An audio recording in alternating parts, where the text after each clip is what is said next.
আসসালামু আলাইকুম, welcome হুমায়রাস cooking. আজকে আমি বাইং মাছ বোনা করে দেখাবো। সেটা এত বেশি মজা হয়েছে কি বলবো।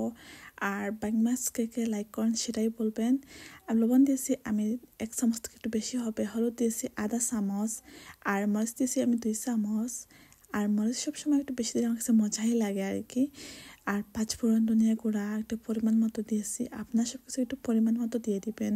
আমার কেন জানি বাইং মাছ আর কি এরকম রান্না করলে সবাই বলতে খুব বেশি মজা হয়, সেরকম রান্না করছি আর কি। আর তেজপাতা দিয়েছি, আপনার তেজপাতা দিয়ে দিবেন আর কি। আর দিয়ে এখন দিয়ে দিব আমি রসুন একটু। আর আমার কাছে মনে হয় রসুন দিলে একটু মজাই আর কি লাগে।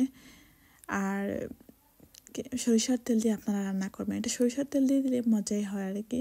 আর এখানে আমি দিচ্ছি ব্লেন্ডার করা পেঁয়াজ। আপনারা চাইলে কাটা পেঁয়াজ দিয়ে করতে পারেন, আবার ব্লেন্ডার পেঁয়াজ দিয়ে করতে পারেন। আর রসুন আদা একটু পরিমাণ মতো দিয়ে দিবেন।